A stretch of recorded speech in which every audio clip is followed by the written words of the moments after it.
Hello guys, welcome back to another vlog.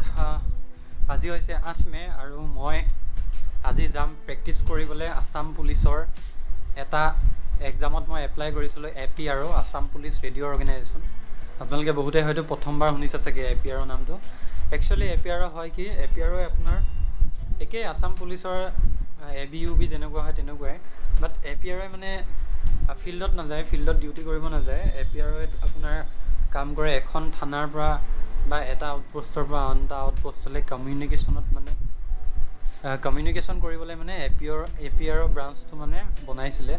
চ' আৰু কিবা কিবি কাম থাকিব পাৰে, মই ভালদৰে নাজানো, যিটো জানো সেইটোহে কৈছোঁ আপোনালোকক। APR মই এপ্লাই কৰিছিলোঁ 1 মাহমানৰ আগতে। 441টা পোষ্ট ওলাইছিলে, তো তাতে এপ্লাই কৰিছিলোঁ। আজি হ'ল 8 মে, মোৰ ফিজিকেল টেষ্ট আছে 11 মে'ত, অৰ্থাৎ মোৰ মাজত 2 দিন আছে। চ' 2 দিন আছে প্ৰেক্টিছ। মই 3 সপ্তাহমানৰ আগৰ পৰা পূৰা হাৰ্ড প্ৰেক্টিছ চলাই আছোঁ। কোকৰাঝাৰত আছোঁ এতিয়া, কোকৰাঝাৰতে চলাই আছোঁ। আৰু মোৰ এক্সামটো আছে লখিমপুৰত 11 তাৰিখে, লীলাবাৰীত আছে। চ' আৰু 2 দিন আছে মাজত, 2 দিন কৰি লওঁ। বেছি হাৰ্ড প্ৰেক্টিছো এইকেইদিন কৰা নাই, লাষ্ট সপ্তাহটো মানে ইনজুৰি হৈ যোৱা চান্স থাকে ন। চ' সেইটো কাৰণে অলপকৈ কৰি আছোঁ। আৰু অলপ ভয় লাগি আছে মানে কি, আপোনাৰ ফিজিকেল টেষ্ট হোৱাৰ আগত মেডিকেল টেষ্ট হ'ব, একেদিনাই হ'ব। চ' মেডিকেল টেষ্টত মানে মোৰ অলপ চকুৰ প্ৰব্লেম আছে। যদি চকুৰ মানে প্ৰব্লেম থাকে, কিবাকিবি ভিজন টেষ্ট দিয়ে, কালাৰ ব্লাইণ্ড টেষ্ট কিবাকিবি দিব মানে কৰিবলৈ। চ' তাতে যদি ফেইল কৰে মানে আপোনাক ফিজিকেল দিবলৈই নিদিয়ে মানে। মই যে ইমান দিনে মানে প্ৰেক্টিছ কৰি আছোঁ, ৰানিং কৰি আছোঁ, চ' মানে মই তাত দিবই নোৱাৰিম। চ' সেইটো কাৰণে অলপ ভয় লাগি আছে, কি হয় নাজানো আৰু। আশা কৰোঁ তাত যাতে পাছ হৈ যাওঁ মেডিকেল টেষ্টতো।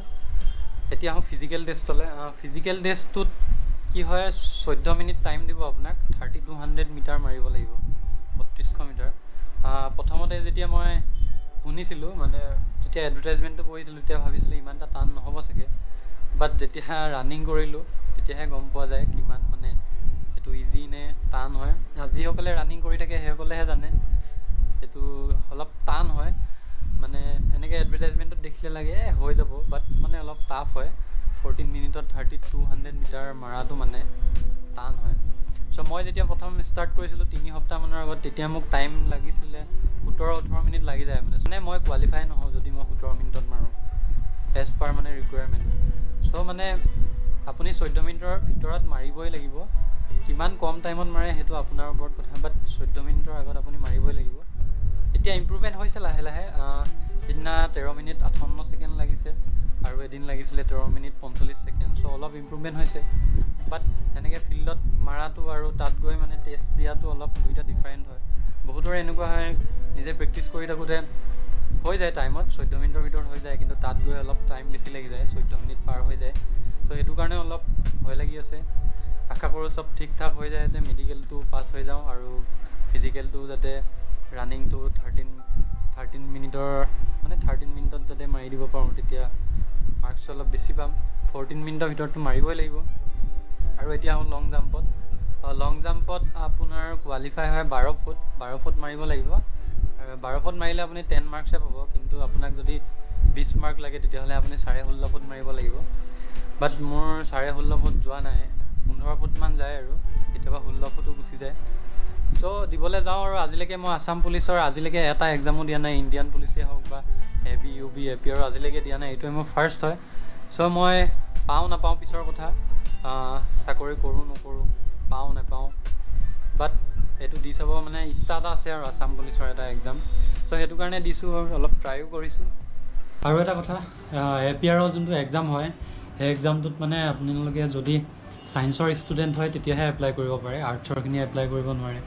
মানে আপুনি 12 পাছ, হাই ছেকেণ্ডেৰী পাছ হ'ব লাগিব ছায়েন্সৰ পৰা, আৰু ছায়েন্সৰ পৰা পাছ কৰিলেই নহ'ব, PCM মানে ফিজিক্স কেমেষ্ট্ৰি আৰু মেথছত তিনিওটা ছাবজেক্টতে আপুনি মানে পাছ কৰিব লাগিব। মানে 30 মাৰ্কছৰ ওপৰত তিনিটা মানে ইণ্ডিভিজুৱেলি, মানে ফিজিক্সতো 30 পাব লাগিব, কেমেষ্ট্ৰিটো 30 পাব লাগিব, মেথছতো 30 পাব লাগিব। মানে 30 পাবই লাগিব, মানে 30তকৈ তলত পালে নহ'ব। তো সেইটো কাৰণে অলপ কেণ্ডিডেটখিনি কম হৈ যায়। তথাপিও ছায়েন্সৰ ষ্টুডেণ্টটো অসমত বহুত আছে, আৰু APRত লখিমপুৰ ডিষ্ট্ৰিক্টত অকল 16টা পষ্টহে আছে, মানে ভেকেঞ্চি আছে।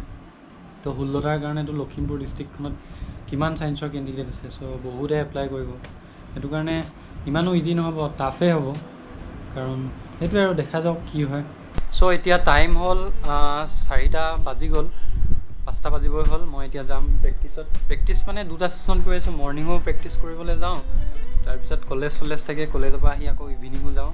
আৰু এইকেইদিন খুব ৰ'দ বেছি, সেইটো কাৰণে অলপ 5টা 5:30 মানত যাওঁ। এতিয়া যাম আৰু প্ৰেক্টিছ কৰিবলৈ। আপোনালোকে চাব কেনেকৈ দৌৰোঁ, ৰানিং কৰোঁ, আপোনালোকক দেখুৱাম। আৰু বহুত মানুহ যায় দৌৰিবলৈ, মোৰ লগৰ কেইটামানো যায়। চ' সকলোকে দেখুৱাম, আপোনালোকে ভিডিঅ'টো লাষ্টলৈকে চাই থাকক, অলপ ভাল লাগিব ভিডিঅ'টো চাই থাকক। চ' এতিয়া যাওঁ আমি কোকৰাঝাৰ ডিষ্ট্ৰিক্ট স্পৰ্টছ এছ'চিয়েশ্যন। মোৰ ৰুমৰ পৰা ওচৰতে আছে, 1 কিলোমিটাৰ ভিতৰতে আছে। বাইক লৈ যাম এতিয়া, আৰু তাতে গৈ পিনি ৰানিং কৰিম আৰু লং জাম্প কৰিম। চ' আপোনালোকে ভিডিঅ'টো চাই থাকক। তো এতিয়া আপোনালোকক দেখুৱাম ভিডিঅ'টো KDSৰ পৰা। লেটছ গ'। যিহেতু বহুত গৰম, সেইটো কাৰণে ইলেক্ট্ৰেল অলপ মিলাই লওঁ।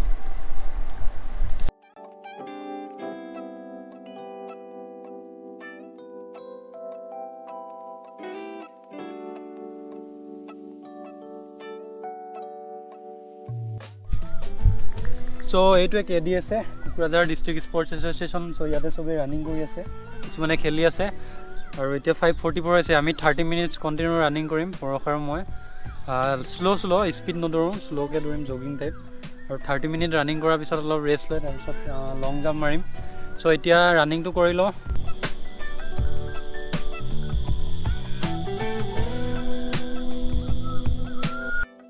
চ' এইটো টাইমটো অলপ ছেট কৰি লওঁ।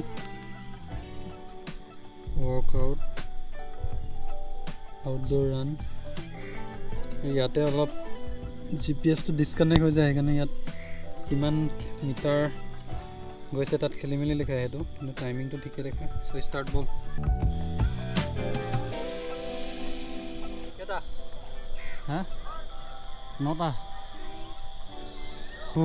চ' 30 মিনিট ৰানিং কৰি হৈ গ'ল। পেটটো পূৰা বিষাইছে। আজি শ্ল' দৌৰিছোঁ, ফাষ্ট দৌৰা নাই। এতিয়া লং জাম্প মাৰিম অলপমান, তাৰপিছত লং জাম্প মাৰি ছেশ্যন খতম হ'ব। 6:10 হ'ল। তো চবেই দৌৰি আছে, কষ্ট চবেই কৰি আছে ফিল্ডত। 30 মিনিট কমপ্লিট, ছেটিছফাইড। চ' আজিলৈ প্ৰেক্টিছ ইমানেই হৈ গ'ল, আৰু এতিয়া যাওঁ আৰু লং জাম্প কৰিলোঁ, ৰানিং কৰিলোঁ, আৰু এতিয়া যাওঁ। বহুত ভাগৰ লাগিছে, জানো কি হয়, কোৱালিফাই কৰোঁ নে নকৰোঁ। মেডিকেলতে কাট খাম গতে লাগিছে, বাকী কি হয় গম পাব আৰু আপডেট দি থাকিম।